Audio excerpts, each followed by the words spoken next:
새벽 4시에 내려오셨대요. 또 오늘 마치고 또 영주 올라가신대요. 주일 지키고 성가대 하시려고 일부러 오셔서 감사합니다. 오늘 성가대 특별히 격려 박수 한번 하겠습니다. 감사합니다. 할렐루야. 오늘도 하나님 아버지를 예배하는 여러분 모두를 환영합니다. 우리 주 예수 그리스도의 평화가 함께 하시기를 빕니다. 이제는 화해와 평화의 증표로 서로 인사를 나누겠습니다. 샬롬. 옆에 분들하고 샬롬. 이번 추석 명절은 역대로 긴 명절이죠. 열흘씩 정도가 되는데 오곡백과 무르익어 풍성한 추석을 맞이하게 하신 하나님께 감사합시다. 그리고 작은 사고도 없이 평안하고 즐겁고 행복한 시간 보내시기를 기원합니다. 명절이란 전통적으로 그 사회의 대부분의 사람들이 해마다 즐기고 기념하는 날이라고 합니다. 우리나라의 경우는 설, 대보름, 한식, 초파일, 단오, 유두, 백중, 추석, 동지 등이 있는데 이 중에서 가장 큰 명절은 역시 설과 추석입니다. 설과 추석은 이미지가 많이 다릅니다. 설의 이미지는 떠오르는 해와 복이지요. 그래서 새해를 맞이하는 날, 복을 빌어주는 날, 소원, 기대, 축복 등의 이미지가 설의 이미지입니다. 추석의 이미지는 꽉 찬 보름달과 그리고 알찬 결실들이죠. 풍성함, 넉넉함, 즐거움, 행복 등의 이미지를 담고 있죠. 여러분은 설이 좋습니까? 추석이 좋습니까? 대부분 추석이 좋다고 말할 것입니다. 저도 개인적으로 추석이 더 좋습니다. 우선은 이 아름다운 계절, 가장 아름다운 계절, 가을 중에 있어서 좋고, 그리고 농부들이 1년 동안 땀 흘린 결실을 거두어서 좋고, 풍성해서 좋습니다. 소원을 품고 달려가는 인생도 멋지고, 복을 빌어주며 함께 가는 인생도 아름답지만, 땀의 결실을 풍성하게 거두고 감사하며 즐기고 나누는 인생이 더 행복하지 않습니까? 그래서 저는 추석이 더 좋습니다. 추석에 하는 말이 있죠, 그죠? 더도 말고 덜도 말고 한가위만 같아라 그랬는데, 여러분 날마다 우리의 인생이 더도 말고 덜도 말고 한가위와 같은 그런 넉넉한 즐거움과 행복이 있는 삶을 살아갈 수 있게 되기를 축복합니다. 이런 인생을 살아간 사람을 한 사람 찾으라고 하면 성경 속에서 요셉이라는 인물을 찾아볼 수 있을 것 같습니다. 어릴 때는 아버지의 넉넉한 사랑을 받고 자랐습니다. 그리고 보디발 장군의 집에 비록 노예 신세였지만 주인에게 넉넉한 신임을 받고 살았습니다. 나이 30에 애굽의 총리가 되어서 넉넉한 부귀와 영화를 누리며 살았습니다. 하나님이 주신 은혜와 복을 따라서 70명의 가족을 먹여 살리는 넉넉한 사랑을 베풀면서 살았습니다. 그래서 요셉은 샘 곁에 늘어진 가지에 열매가 주렁주렁 달려있는 나무, 가지가 담장을 넘는 큰 나무 같은 인생을 살았습니다. 이런 인생이 우연히 되는 것은 아닐 것입니다. 다 이유가 있고 비밀이 있을 것입니다.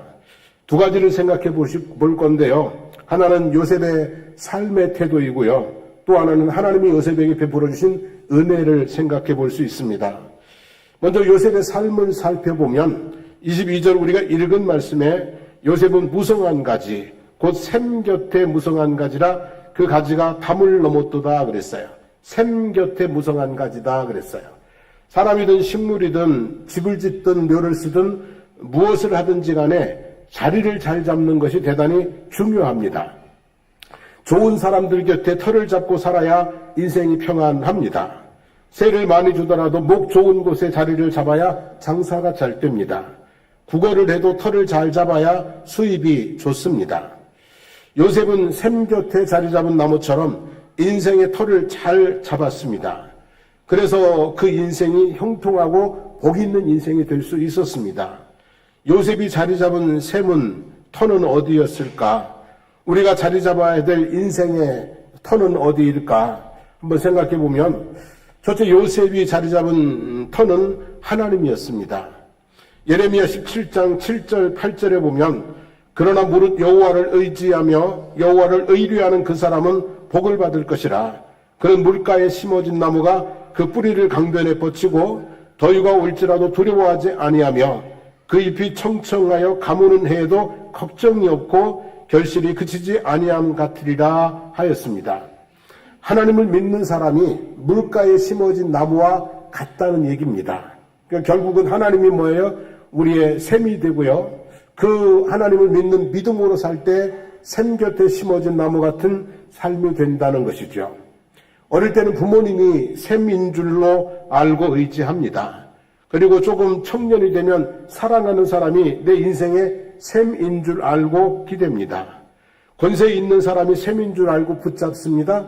재물이 샘인 줄 알고 부지런히 돈을 벌어 모으고 저축을 합니다.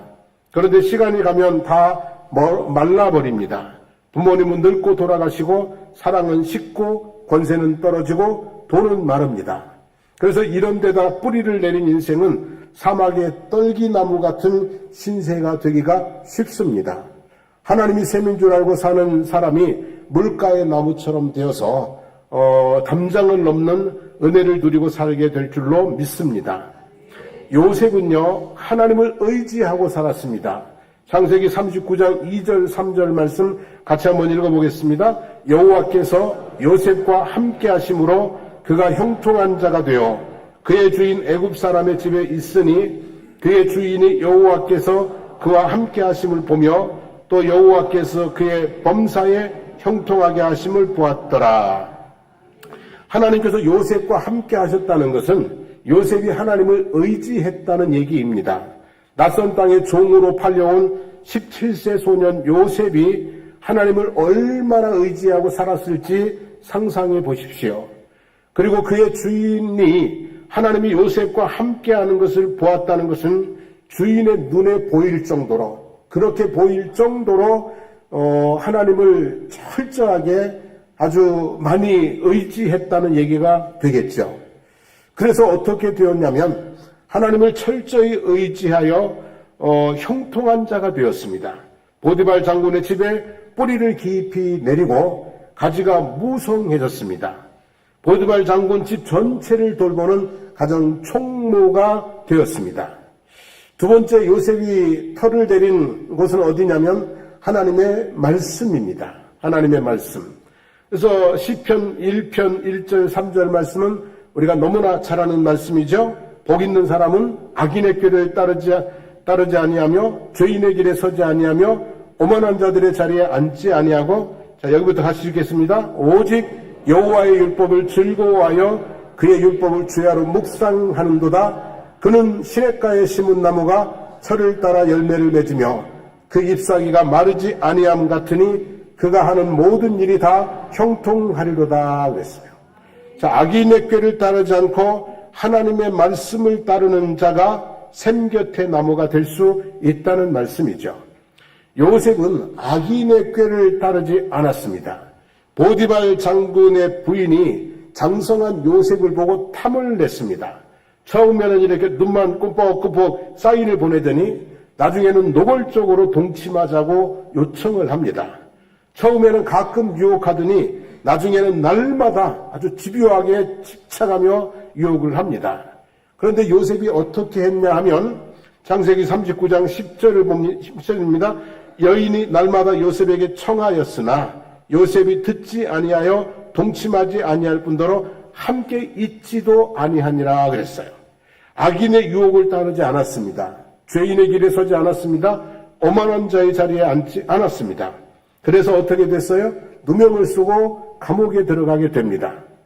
그런데 만약에 음탕한 여주인의 유혹을 따랐다면 어떻게 됐을까요? 만약에 그 유혹을 따라서 주인의 아내와 동침을 했으면 어떻게 됐겠어요? 그랬더라면 요셉의 인생은 거기서 끝나버렸을 것입니다. 바람에 나는 겨와 같이 어디론가 사라져버렸을 것입니다. 하나님을 두려워하고 하나님의 말씀을 따름으로 시냇가의 나무 같은 인생이 되었던 것이죠. 감옥에 처박히는 듯 했지만 가지가 보디발 장군의 집 담장을 넘어버렸습니다. 그리고 나중에 애굽의 총리가 되는 놀라운 일들을 경험하게 됩니다.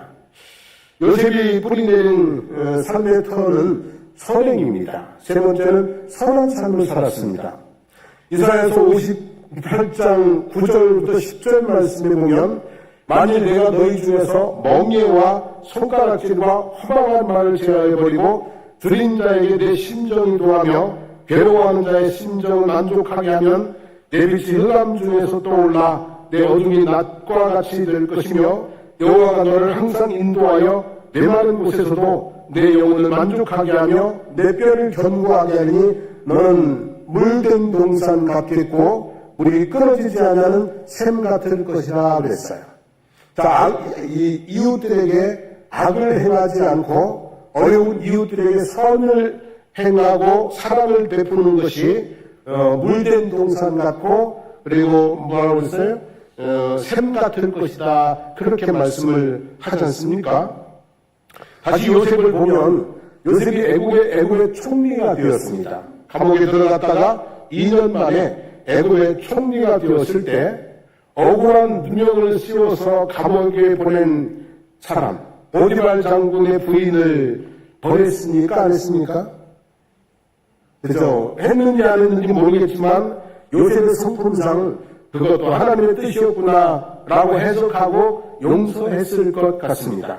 10년 동안 자신을 믿고 은혜를 베풀어 주었던 보디발 장군 부부의 두려움과 죄책감의 멍에를 끊어주었을 거라고 생각이 듭니다.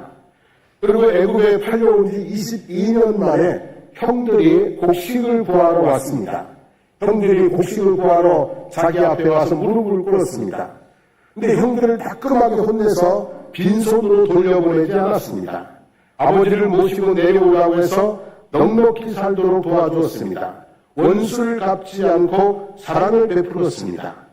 아버지가 죽고 두려움에 떨고 있는 형들을 향해서 당신들은 나를 해하려고 하였으나 하나님은 그것을 선으로 바꾸사 오늘과 같이 많은 백성의 생명을 구원하게 하셨나니 당신들은 두려워하지 마소서 내가 당신들과 당신들의 자녀를 기르리이다 라고 간곡한 말로 그들을 위로했다고 했습니다. 여러분 요셉의 가지가 담장을 넘은 것입니다. 11번째 아들이지만 장자의 명분을 얻었습니다. 실제로 요셉의 두 아들 에브라임과 므낫세가 12지파 중에서 2지파를 차지하게 되었습니다. 여기까지 정리해보면 요셉은 하나님과 그리고 하나님의 말씀과 그리고 선한 행실의 터 위에 자신의 집을 세웠다는 것입니다. 그래서 샘 곁에 늘어진 가지 열매를 주렁주렁 달고 담장을 넘는 그런 풍성한 인생을 살게 되었다는 것이죠. 아무쪼록 여러분 우리가 하나님을 의뢰하고 하나님의 말씀을 따라 살고 그리고 선한 능력으로 삶을 살아가면서 요셉처럼 샘 곁에 심어진 가지가 담장을 넘는 풍성한 삶을 살아가게 되기를 주님의 이름으로 축복합니다.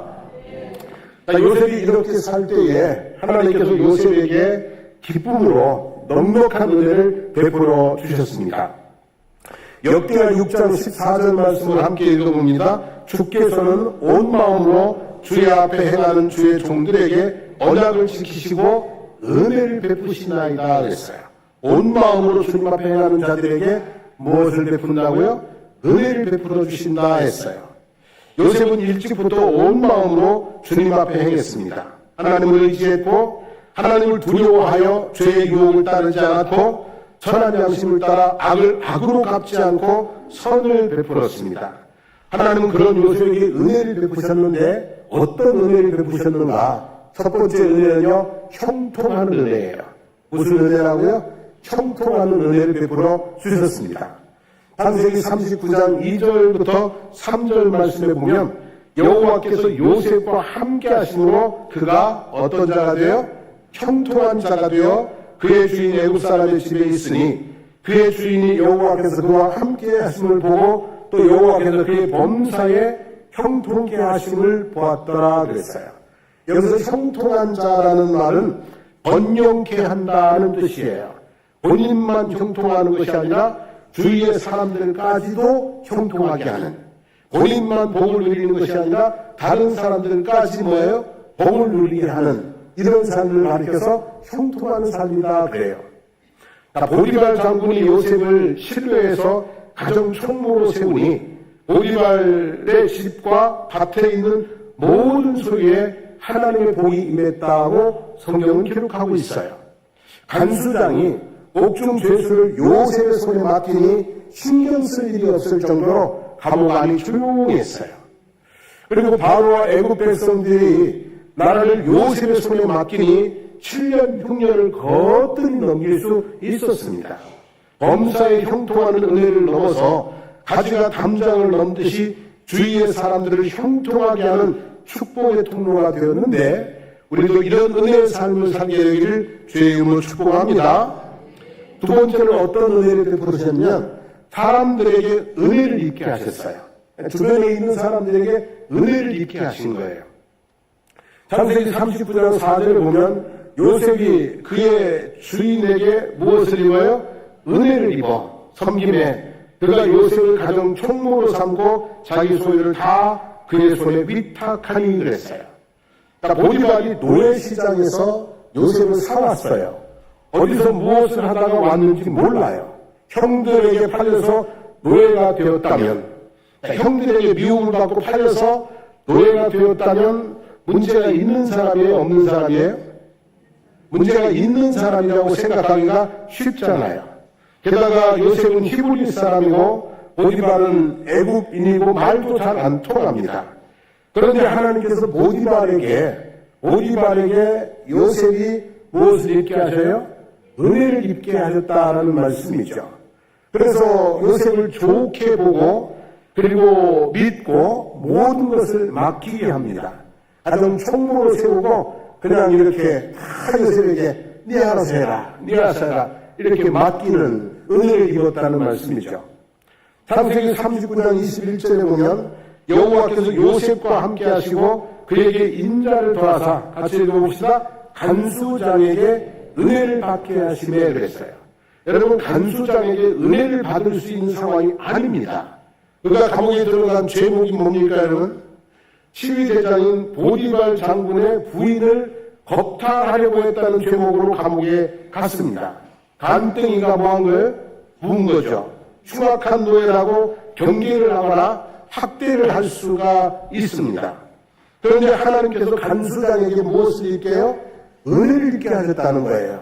그래서 옥중에 있는 죄수를 다 요셉의 손에 맡기고 그리고 간섭도 하지 않고 그리고 거기서 누구를 만나게 되냐면은 술 맡은 관원장 그가 꿈을 꾸게 하고 그의 꿈을 해석하게 하고 그로 말미암아 나중에 애굽 왕 바로 앞에 나갈 수 있게 만드시는 그런 모습을 볼 수가 있는 것이죠.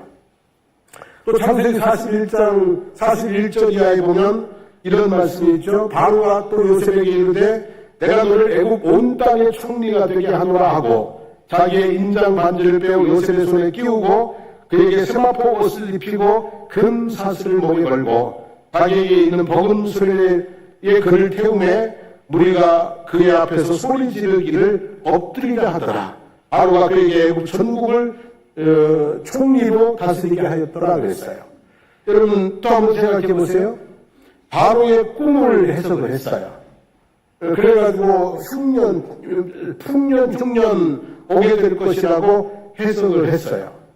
여러분 근데 꿈 하나 해석 잘했다고 이 히브리인 노예를 애굽의 총리로 세운다는 게 말이 돼야 안 돼요? 말이 돼야 안 돼요. 꿈 하나 해석 잘했다고 그 꿈 그럴듯하게 해석하고 그 대안을 참 좋게 제시했다고 그를 애굽의 총리로 세우는 것은 말이 안 되는 겁니다. 애굽 중에 있는 어떤 다른 이들을 총리로 세우는 것이 맞는 것이죠. 그런데 바로가 그리고 그의 신하들이 요셉을 총리로 세우고 다 그것을 받아들였다는 거예요. 그러니까 이것이 또 바로에게 하나님께서 무엇을 입게 하신 거예요? 은혜를 입게 하신 것이라고 볼 수가 있는 것이죠. 여러분 요셉이 형들에게는 은혜를 입지 못했어요. 그래서 형들에게 미움을 받아 애굽 땅에 팔려왔는데 애굽 땅에서 하나님께서 계속해서 은혜를 입게 하시는 거예요. 보디발에게 은혜를 입고 간수장에게 은혜를 입고 바로 왕에게 은혜를 입고 그래서 결국에 뭐가 되냐면 애굽의 총리가 되어서 보기 영화도 누리고 무생명들을 살리는 놀라운 일들을 경험했다는 것이죠. 여러분 사람들 중에는요 주는 것도 없는데 미운 사람이 있어요 없어요? 내가 주는 것도 없는데 괜히 눈에 미운 사람이 있고 받는 것도 없는데 공연히 뭐한 사람이 있어요? 이쁜 사람이 있어요. 그래서 이게 주는 것도 없는데 미운 사람은 은혜를 못 입는 사람이에요. 근데 받는 것도 없는데 이쁘고 오히려 내가 주고 싶고 챙기고 싶고 이런 사람이 내게 뭐 하는 거예요? 은혜를 입는 사람이 되는 것이죠. 여러분 사람들에게 은혜를 입는 것이 쉽지는 않습니다. 그런데 하나님께서 사람들에게 은혜를 입게 하시는 게 이게 뭐예요? 하나님이 주시는 특별한 은혜 중에 은혜인 줄로 믿습니다. 어느 날 이것이 깨달아지더라고요. 주변에 있는 사람들에게 은혜를 입는 것이 얼마나 귀한 복인지를 깨달아 알게 됐어요. 그래서 제가 하나님 앞에 기도했어요. 제가 장승복교회에서 목회하는 동안 성도들에게 은혜를 입게 해달라고.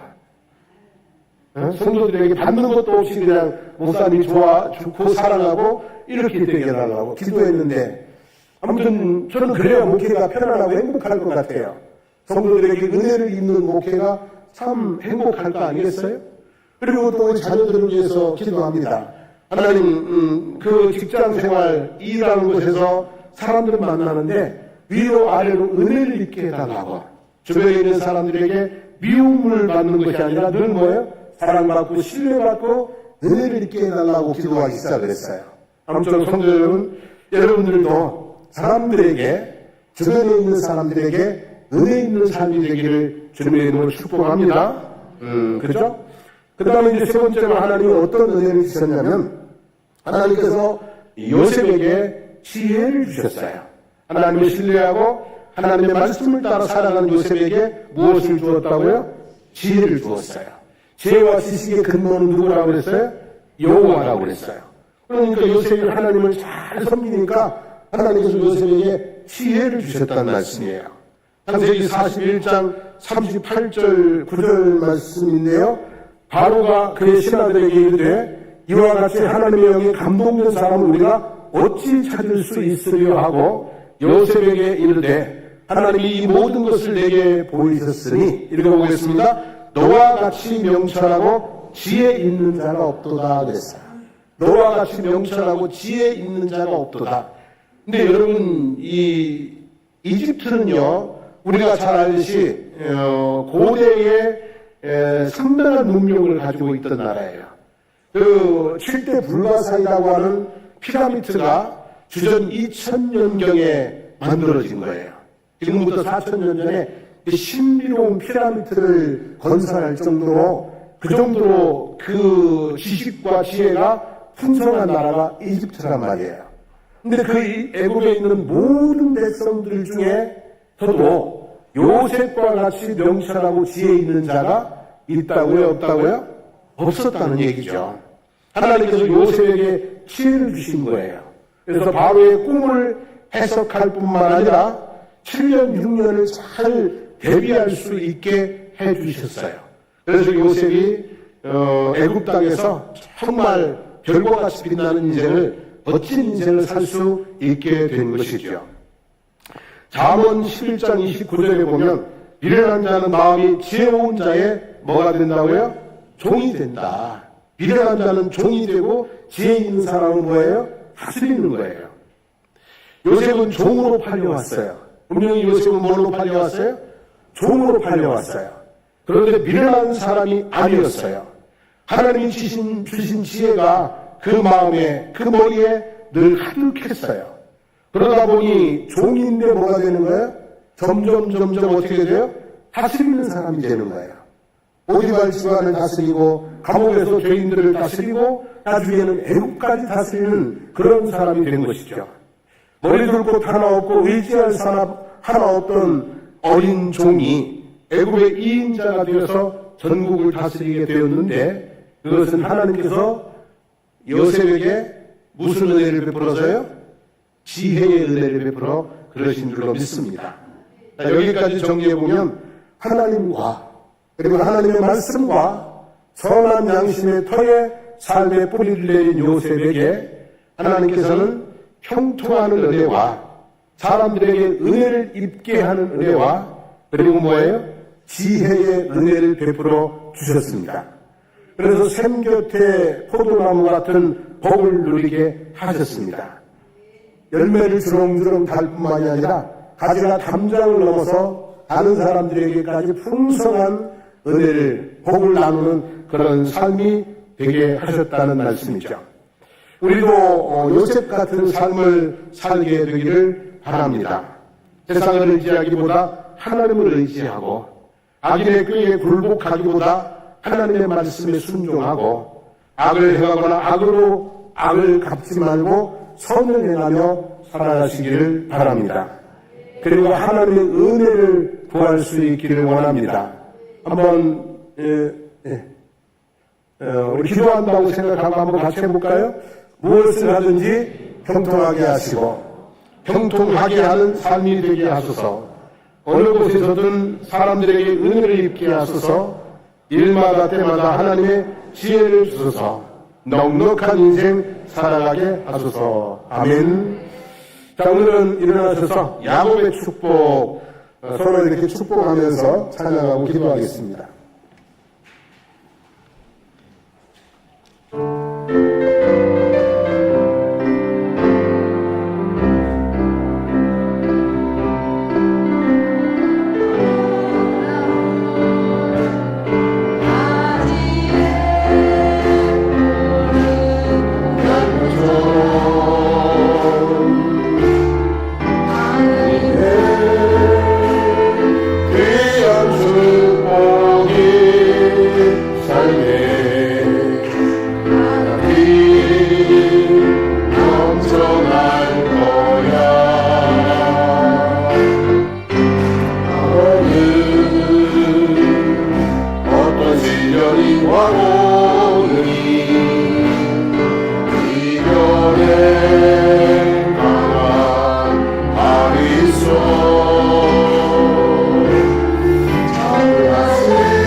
고백하며 기도하기를 원합니다.